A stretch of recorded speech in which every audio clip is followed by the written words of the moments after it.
پورا سوال جوانی کے بارے میں کیا جا رہا ہے، جوانی میں کیا کر کے آیا؟ جلسہ سننے تو جاتا تھا لیکن بس میلے ڈھیرے میں لگا رہتا تھا، جلسہ سننے تو جاتا تھا غیروں کی بیٹیوں پر نگاہ دوڑاتا تھا۔ یہ بتا کہ جوانی کی عمر میں کیا کر کے آیا؟ چائے کے ہوٹلوں پر جوانی کو گزارا یا اللہ کی عبادت میں گزارا؟ اپنی جوانی کو پورے انسٹاگرام کے لیے انسٹاگرام پر ریل دیکھتے ہوئے گزارا یا فجر کی نماز کی پابندی کرتے ہوئے گزارا؟ میرے بھائیوں، جوانی کے بارے میں بھی قیامت کے روز جواب دینا پڑے گا۔ پہلا سوال عمر کے بارے میں ہو رہا ہے، عمر کے بارے میں، اور عمر کے اندر بڑھاپا بھی شامل ہے، عمر کے اندر جوانی۔ وَكُلَّ ضَلَالَةٍ فِي النَّارِ۔ قال الله تبارك وتعالى في القرآن المجيد: أعوذ بالله من الشيطان الرجيم، بسم الله الرحمن الرحيم۔ الله الذي خلقكم من ضعف ثم جعل من بعد ضعف قوة ثم جعل من بعد قوة ضعفا وشيبا يخلق ما يشاء رب اشرح لي صدري ويسر لي أمري واحلل عقدة من لساني يفقه قولي رب زدني علما اللهم رب زدني علما۔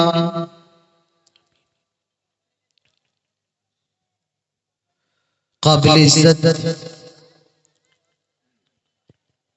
اسٹیج پر جلوہ افروز معزز علماء کرام،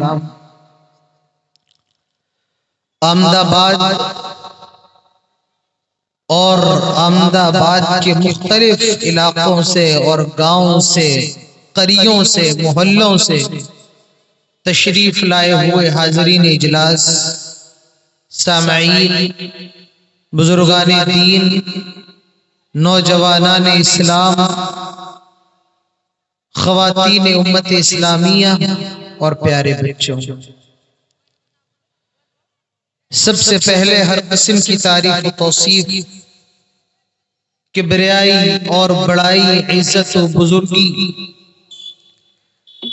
صرف اور صرف اللہ رب العالمین کے لیے لائق اور زیبا ہے، لائق اور سزاوار ہے، لائق اور مناسب ہے، جس نے ہم سب کو انسان بنایا اور انسان بنانے کے بعد سب سے بڑا احسان یہ کیا کہ ہم سب کو مسلمان بنایا۔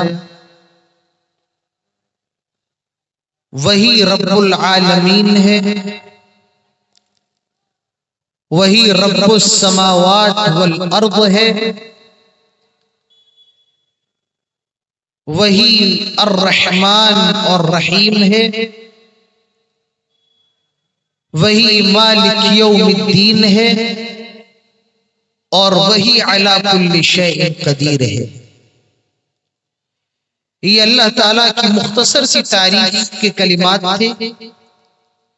اس کے بعد درود و سلام ہو تمام نبیوں پر، تمام رسولوں پر، اور بالخصوص ہم سب کے پیارے نبی اور آخری نبی، محبوب نبی، امام المرسلین، سید الاولین والآخرین، رحمت للعالمین، امام الحرمین، امام القبلتین، جناب محمد رسول اللہ صلی اللہ علیہ وسلم پر اللہم صلی وسلم وبارک علیہ۔ آج کا یہ پروگرام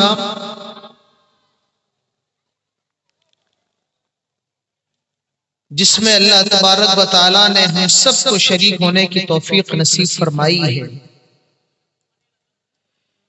اس گاؤں کے نوجوانوں کی بہت محنت شامل ہے آج کے پروگرام کے لیے۔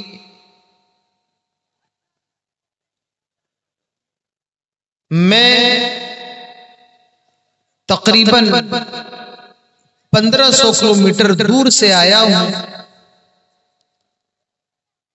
میں نے جناب سنجور بھائی کو منع کر دیا تھا کہ آپ رہنے دیں، سردی کافی زیادہ ہے اور بہت دور سے آنا ہے مجھے، تو آپ کسی اور عالم کو بلائیں.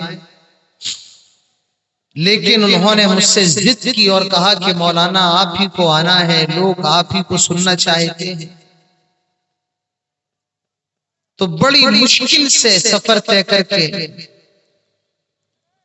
کل رات میں 8:30 بجے جے پور سے چلا تھا اور آج تقریباً 9 بجے تک میں احمد آباد پہنچا ہوں. 12.5 گھنٹے کا سفر، 24.5 گھنٹے کا سفر رہا میرا. لیکن بہرحال کسی بھی طریقے سے میں یہاں تک آیا، یہاں تک پہنچا اور آپ لوگوں کے درمیان تقریر کے لیے آ چکا ہوں. لیکن ایک عجیب مزاج آپ کی یہاں کا بنا ہے، اس کو صحیح ہونا چاہیے لیکن آہستہ آہستہ اور خراب ہوتا جا رہا ہے. اور وہ یہ ہے کہ ہم نے جلسوں کو صرف اور صرف میلے ٹھیلے کی چیز سمجھ لیا. ہم نے جلسوں کو صرف اور صرف منورنجن کا ذریعہ بنا لیا ہے. ہم نے جلسوں کو اپنے ذہن کے آرام کا ذریعہ بنا لیا ہے. ابھی آپ بازار میں چلے جائیں تو آپ کو یہاں سے زیادہ بھیڑ ہوگی، لیکن جب آپ پنڈال کے اندر آئے تو یہاں لوگ نہیں.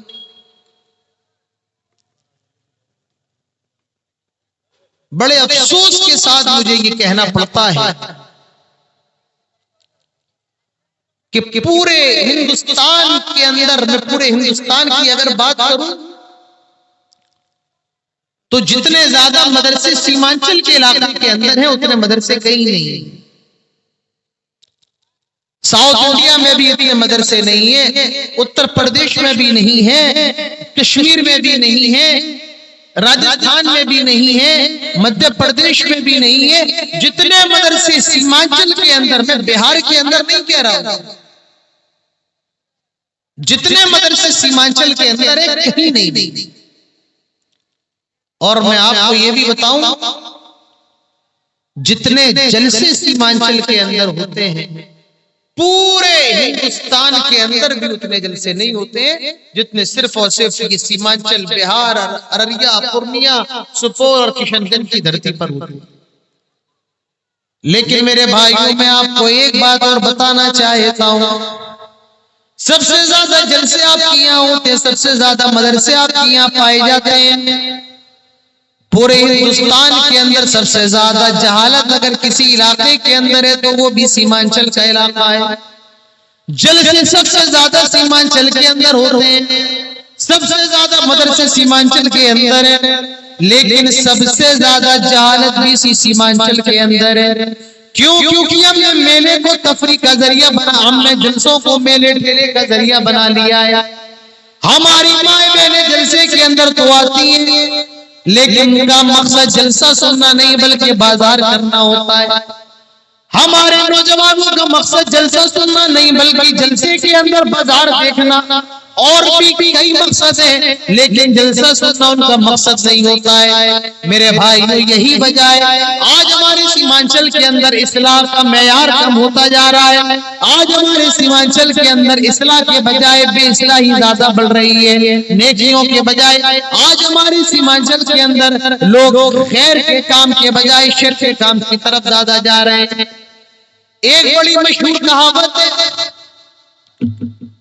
ایک مرتبہ جنگل کے اندر آگ لگ گئی، بڑا سا جنگل ہے اور وہ پورا کا پورا جنگل آگ میں جھلسنے لگتا ہے. پورے جنگل میں آگ لگ گئی تو جنگل کے اندر جتنے بھی جانور رہا کرتے تھے وہ سارے جنگل سے بھاگ رہے ہیں. شیر بھی بھاگ رہا ہے، چیتا بھی بھاگ رہا ہے، ہاتھی بھی بھاگ رہا ہے، لومڑی بھی بھاگ رہی ہے، گھوڑا بھی بھاگ رہا ہے. جتنے جانور ہیں سارے کے سارے جانور بھاگ رہے ہیں، سارے پرندے بھاگ رہے ہیں، کیونکہ جنگل کے اندر آگ لگ لگی ہے.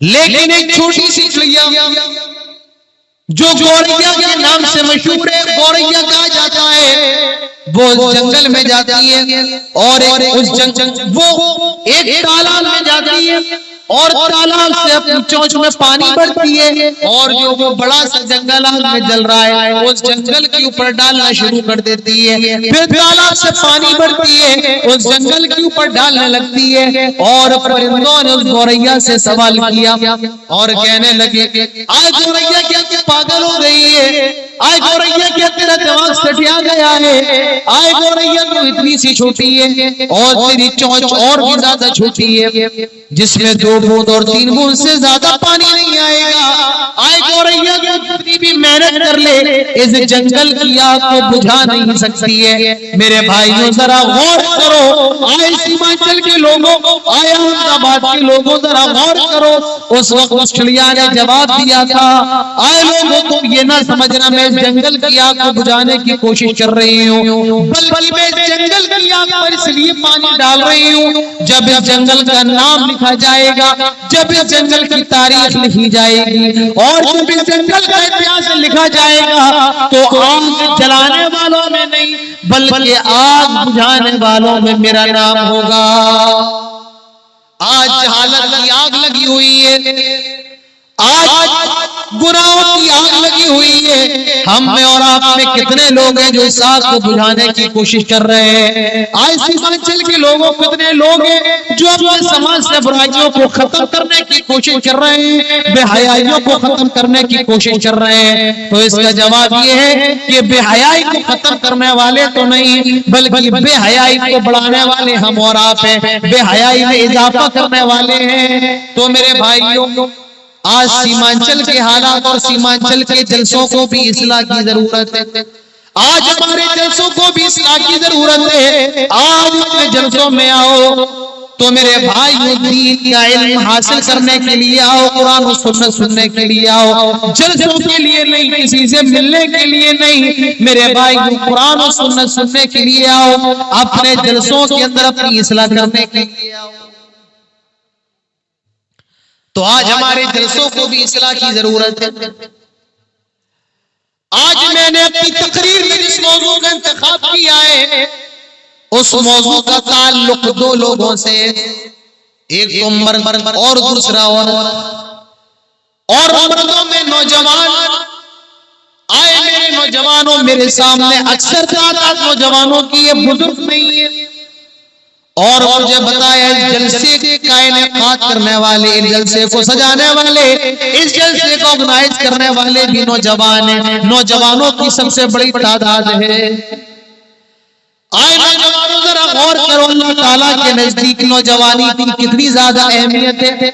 اللہ تعالیٰ قرآن کے اندر ارشاد فرماتا ہے اللہ الذی خلقکم من ضعف ثم جعل من بعد ضعف قوة ثم جعل من بعد قوة ضعفا وشیبا یخلق ما یشاء۔ اللہ تعالیٰ ہی ہے جس نے انسان کو کمزور پیدا کیا۔ انسان جب پیدا ہوتا ہے تو وہ کتنا زیادہ کمزور ہوتا ہے، اتنا زیادہ کمزور ہوتا ہے کہ وہ اپنے پیروں سے چلنے کی بھی طاقت نہیں رکھتا ہے، وہ اپنے ہاتھوں سے کھانے کی بھی طاقت نہیں رکھتا ہے، وہ بولنے کی بھی طاقت نہیں رکھتا ہے، یہاں تک کہ اگر اس کو روٹی کھلائی جائے تو اس کا ہاضمہ اتنا کمزور ہوتا ہے کہ وہ روٹی کو بھی ہضم کرنے کی طاقت نہیں رکھتا ہے۔ اللہ تعالیٰ اسی کو تو قرآن میں کہتا ہے اللہ الذی خلقکم من ضعف، اللہ تعالیٰ ہی ہے جس نے انسان کو کمزور پیدا کیا، ثم جعل من بعد ضعف قوة، اور اللہ تعالیٰ ہی ہے جس نے پیدا کرنے کے بعد انسان کو طاقتور بنا دیا۔ جب جوان ہوتا ہے لڑکا لڑکی، ہڈیوں میں طاقت ہوتی ہے، خون میں روانی ہوتی ہے، اللہ تعالیٰ فرماتا ہے ہم نے انسان کو طاقتور بنا دیا، یعنی ہم نے اس کو جوان کر دیا۔ جوانی کا جوش اس کے اندر ہوتا ہے، جوانی کا کرنٹ ہوتا ہے، جوانی کا خون ہوتا ہے انسان ہواؤں سے ٹکرانے لگتا ہے, پتھروں سے مقابلہ کرنے کے لیے کھڑا ہو جاتا ہے. جب انسان جوان ہوتا ہے وہ ٹھنڈک نہیں دیکھتا ہے, وہ گرمی کی شدت نہیں دیکھتا ہے, وہ رات کی سردی نہیں دیکھتا ہے, کیونکہ جوانی اپنے آپ میں بہت زیادہ طاقتور ہے. آئے میرے نوجوانوں, ذرا بزرگوں سے پوچھو کہ جوانی کتنی اہم ہوتی ہے, جوانی کا مزہ کتنا اچھا ہوتا ہے. ذرا بزرگوں سے پوچھو جوانی کتنی عظیم نعمت ہے. اللہ تعالیٰ فرماتا ہے اللہ الذی خلقکم من ضعف ثم جعل من بعد ضعف قوة. اللہ تعالیٰ نے کمزور پیدا کیا اور کمزور پیدا کرنے کے بعد اللہ تعالیٰ نے طاقتور بنا دیا, یعنی جوان کر دیا. ثم جعل من بعد قوة ضعفا وشيبا, اور اللہ تبارک و تعالیٰ نے پھر جوان کرنے کے بعد کمزور کر دیا, پھر اللہ تعالیٰ نے پورا کر دیا. 50 سال کے بعد 40 سال کے بعد پھر انسان کی عمر ڈھلنے لگتی ہے اور وہ اپنی جوانی سے بڑھاپے کی طرف چلا جاتا ہے. ہاتھ کام کرنا بند کر دیتے ہیں, پیر کام کرنا بند کر دیتے ہیں, انسان کا جسم ڈھلنے لگتا ہے, اس کو بڑھاپے کی عمر کہا جاتا ہے. اللہ تعالیٰ نے اس آیت کے اندر 3 حالتوں کا ذکر کیا ہے. 3 حالتوں کا. پہلی حالت جب انسان پیدا ہوتا ہے بچپن کی حالت. دوسری حالت جب انسان جوان ہوتا ہے اور اللہ تعالیٰ نے حالت کو طاقت کی حالت کہا ہے. اس عمر کو اللہ تعالیٰ نے طاقت کی عمر کہا ہے. اور پھر جب آدمی بوڑھا ہوتا ہے یعنی کمزور ہوتا ہے. اب میں جو آپ کو بتانا چاہتا ہوں, آئے نوجوانوں, اللہ تعالیٰ نے جوانی کی عمر کو طاقت کی عمر قرار دیا ہے, یعنی نوجوان اگر چاہے تو قوم کی اصلاح کر سکتے ہیں. نوجوان اگر چاہے تو قوم کو عزت کا تاج پہنا سکتے ہیں. اگر نوجوان چاہے تو اپنے گاؤں کے مدرسوں کو آگے بڑھا سکتے ہیں. اگر نوجوان چاہے تو جلسوں کو کامیاب بنا سکتے ہیں. اگر نوجوان چاہے تو قوم کے اندر اصلاح کر سکتے ہیں. اگر نوجوان چاہے تو اپنے گاؤں کو بہترین گاؤں بنا سکتے ہیں. نوجوان اگر چاہے میرے بھائی کو کیا نہیں کر سکتے ہیں. اللہ تعالیٰ نے جوانی کی عمر کو طاقت کی عمر کہا ہے. اللہ تعالیٰ نے جوانی کو ہائی لائٹ کیا ہے. نوجوان یہ قوم کا گھی اور قوم کا کریم ہوتے ہیں. جیسے دودھ کے اندر اصل چیز اس کا گھی ہے, کریم ہے.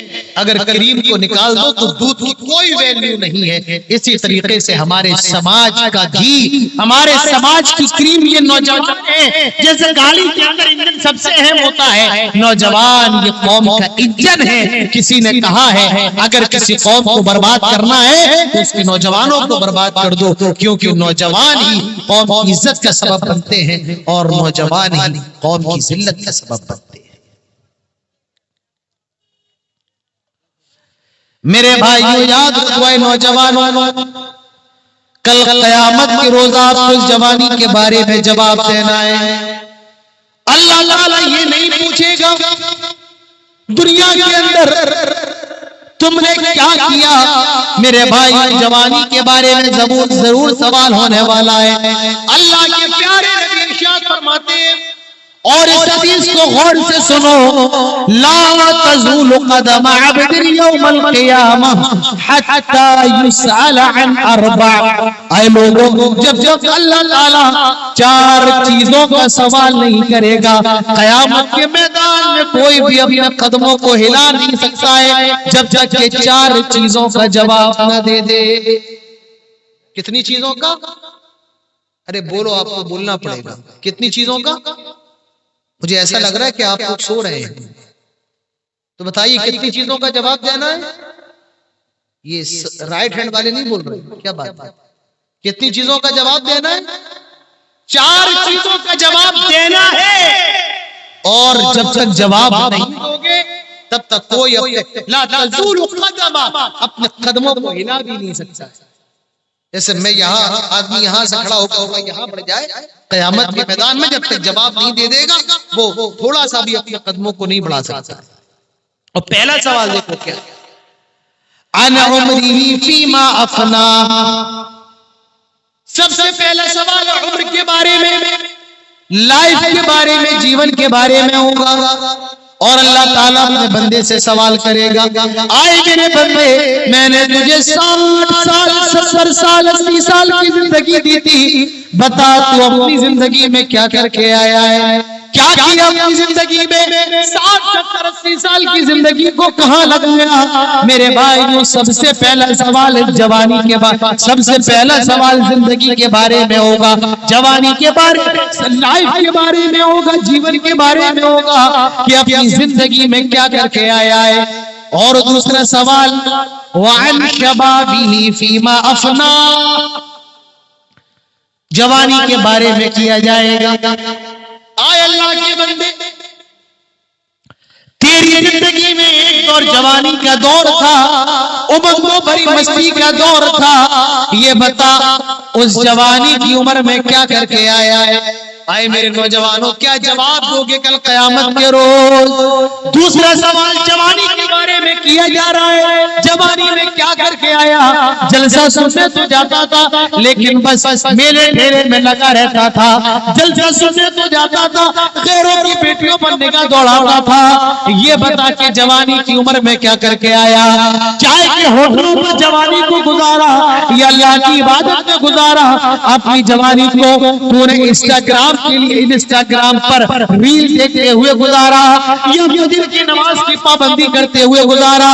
میرے بھائیوں، جوانی کے بارے میں بھی قیامت کے روز جواب دینا پڑے گا۔ پہلا سوال عمر کے بارے میں ہو رہا ہے، عمر کے بارے میں، اور عمر کے اندر بڑھاپا بھی شامل ہے، عمر کے اندر جوانی بھی شامل ہے، لیکن اللہ تبارک و تعالی دوسرا سوال، اسپیشل سوال جوانی کے بارے میں کر رہا ہے۔ اس سے جوانی کی اہمیت کا اور اندازہ کیا جا سکتا ہے کہ جوانی اللہ تعالیٰ کی طرف سے کتنی عظیم نعمت ہے میرے بھائیوں، تو اندازہ لگائیے۔ پہلا سوال عمر کے بارے میں ہو رہا ہے، دوسرا سوال جوانی کے بارے میں ہو رہا ہے، مالی من این اکتسبہ، اور تیسرا سوال مال کے بارے میں ہوگا۔ آئے اللہ کے بندے، یہ بتا کہ تو نے مال کہاں پر خرچا، مال کہاں سے کمایا، کہاں سے کمایا؟ بہن کا حق مار کر، بھائی کا حق مار کر، دوسرے کو ٹوپی پہنا کر کیسے کمایا؟ مال کہاں سے کمایا؟ اور مال کمانے کے بعد تو نے خرچہ کہاں پر کیا؟ کمانے کے بارے میں بھی سوال ہوگا۔ اور ایسا نہیں ہے کہ آپ نے حلال طریقے سے کمایا اور خراب جہاں حلال طریقے سے کمایا اور خرچ جہاں چاہا کیا، نہیں، خرچ کے بارے میں بھی آپ سے جواب مانگا جائے گا کہ خرچ کہاں پر کیا۔ آج حاجی صاحب کہتے ہیں میرے بیٹے کی شادی ہے، 25 اور 35 گاڑیاں برات میں لے کر کے جاؤں گا۔ آج ایسی شادی کروں گا کہ پورے احمد آباد میں کسی نے ایسی شادی نہیں کی ہوگی۔ جواب دینا پڑے گا کہ پیسہ کہاں خرچ کر کے آئے۔ حلال کمانا بہت اچھی بات ہے، لیکن حلال جگہ خرچ بھی آپ کو کرنا ہے۔ تو تیسرا سوال من این اکتسبہ، سورس آف انکم کیا تھا اور خرچہ کہاں کیا؟ وعن علمہ، اور چوتھا سوال علم کے بارے میں ہوگا، بتا اللہ تعالیٰ نے تجھے علم دیا تھا، تو نے اپنے علم کا کیا کیا؟ تو نوجوانوں، قدر کرو اپنی جوانی کی، اور یاد رکھو اللہ کے نبی فرماتے ہیں 5 چیزوں کے آنے سے پہلے 5 چیزوں کو غنیمت جانا۔ اغتنم خمسا قبل خمس، 5 چیزوں کے آنے سے پہلے 5 چیزوں کو غنیمت جانو۔ اور اس میں ایک چیز جو اللہ کے نبی فرماتے ہیں، شبابک قبل حرمک، اپنا بڑھاپا آنے سے پہلے جوانی کو غنیمت جانو۔ جوانی اللہ تعالیٰ کی عبادت کے لیے ہے، اور اللہ تعالیٰ جوانی کی عبادت کو بہت زیادہ پسند کرتا ہے۔ اللہ کی نبی ارشاد فرماتے ہیں سبعۃ یظلھم اللہ فی ظلہ یوم لا ظل الا ظلہ، 7 قسم کے لوگ اللہ تعالیٰ کے عرش کے سائے میں ہوں گے جس دن کوئی سایہ نہیں ہوگا۔ 7 قسم کے لوگ اللہ تعالیٰ کے عرش کے سائے میں ہوں گے، اور اس میں پہلا وہ آدمی ہوگا امام عادل، انصاف کرنے والا حکمراں، ایمان کرنے والا بادشاہ۔ 7 قسم کے لوگ اللہ تعالیٰ کے عرش کے سائے میں ہوں گے، اور اس میں سب سے پہلا وہ ہوگا امام عادل، انصاف پسند بادشاہ۔ اور دوسرا وَشَابٌ نَشَأَ فِي عِبَادَةِ اللَّهِ، وہ نوجوان ہوگا جو اپنی جوانی میں اللہ تعالیٰ کی عبادت کرتا تھا، جس نے اپنی جوانی کو دیوانی نہ بنایا، جس نے اپنی جوانی کو مستانی نہیں بنایا، جس نے اپنی جوانی کو شراب کے اڈوں پر نہیں گزارا، جس نے اپنی جوانی کو جوا کے اڈوں پر نہیں گزارا، جس نے اپنی جوانی کو انٹرنیٹ میں نہیں گزارا، واٹس ایپ پہ نہیں گزارا، یوٹیوب پہ نہیں گزارا۔ شاب نشأ فی عبادت اللہ، جو رات چھوڑ کر وضو کرتا ہو، اللہ تعالیٰ کے لیے روتا ہو، اللہ تعالیٰ کے لیے گڑگڑاتا ہو، اللہ تبارک و تعالیٰ کے لیے سجدے کرتا ہو، جس نے اپنی جوانی کو رات میں تہجد میں گزارا، جس نے اپنی جوانی کو اللہ کے سامنے روتے ہوئے گزارا، جس نے اپنی جوانی کو حرام سے بچ کر حلال کرنے میں گزارا، جس نے اپنی جوانی کو اللہ تعالیٰ کی عبادت میں گزارا۔ شاب نشأ فی عبادت اللہ، ایسا نوجوان اللہ تعالیٰ کے عرش کے سائے میں قیامت کے روز ہوگا۔ آئے میرے نوجوانوں، آج ذرا اپنی زندگی میں جھانک کر کے تو دیکھو، آج اللہ تعالیٰ کے لیے تمہاری جوانیاں کتنی گزر رہی ہیں۔ آج ذرا مسجد میں چلے آؤ، نمازی نہیں ہے، ہماری مسجدیں نمازیوں سے خالی ہیں، اور اگر مسجد میں نمازی ہے تو وہ صرف بزرگ ہیں۔ نوجوانوں کا تو نماز میں پتہ ہی نہیں رہتا ہے، زمین کھا جاتی ہے یا آسمان نکل جاتا ہے۔ آئے نوجوانوں، آج تم نے اپنی مسجدوں کو آباد کرنا چھوڑ دیا، اور یاد رکھو مسجدوں کو بڑا بنا لینا یہ کوئی کمال کی بات نہیں ہے۔ میں تو رات کے 9 بجے آیا، میں نے آپ کے احمد آباد کی مسجد نہیں دیکھی ہے، لیکن جب میں پہلے آتا تھا سیمانچل کے اندر، میں آج سے 10 سال سے سیمانچل میں آ رہا ہوں، 2014 سے میں سیمانچل کے علاقے کے اندر آ رہا ہوں، میں نے دیکھا ہے سیمانچل کے علاقے میں بڑے غریب لوگ تھے۔ سیمانچل کے علاقے میں مسجدیں ٹٹی کی اور پھوس کی بنی ہوتی تھی، مسجد کے اندر نل نہیں تھا کہ کھولا اور وضو کر لیا، مسجد کے اندر موٹر نہیں تھا چلایا اور پانی آ گیا، کنویں سے پانی کھینچا جاتا تھا، ہینڈ پائپ سے پانی نکالا جاتا تھا، مسجد کے اندر چٹائیاں نہیں ہوتی تھی، بس پھوس کی چٹائیاں بچھی ہوتی تھی۔ میں نے خود نماز پڑھی ہے، لیکن آج مسجد کے اندر نل بھی لگا ہے، آج مسجد کے اندر موٹر بھی لگا ہے، آج مسجد کے اندر پتھر بھی لگا ہے، آج مسجد کے اندر ٹائلز بھی لگا ہے، سب کچھ ہے، لیکن اگر نہیں ہے تو وہ نمازی نہیں ہے۔ اور یاد رکھو، مسجدوں کو بڑا بنا لو، مسجدوں کو شاندار بنا لو، مسجدوں میں ٹائلز لگا لو، مسجدوں میں پتھر لگا لو، یہ کمال نہیں ہے، بلکہ مسجدوں کو آباد کرنا یہ کمال ہے۔ شاعر کہتا ہے مسجد کو بنا دی شب بھر میں ایمان کی حرارت والوں نے، مسجد کو بنا دی شب بھر میں ایمان کی حرارت والوں نے، من اپنا پرانا پاپی ہے برسوں میں نمازی بن نہ سکا، تو مسجدوں کو بڑا بنا لینا، مسجدوں میں ٹائلز، پتھر، نل اور اے سی اور کولر لگا لینا یہ کمال نہیں ہے، بلکہ مسجدوں میں نماز پڑھنا یہ کمال ہے۔ آئے نوجوانوں، اپنی مسجد کو آباد کرو، فجر کی پابندی کرو، ظہر کی پابندی کرو، مغرب اور عصر کی پابندی کرو، عشاء کی پابندی کرو۔ مؤذن تو بلا رہا ہے، کیا کہتا ہے؟ حی علی الصلاۃ، آؤ نماز کی طرف۔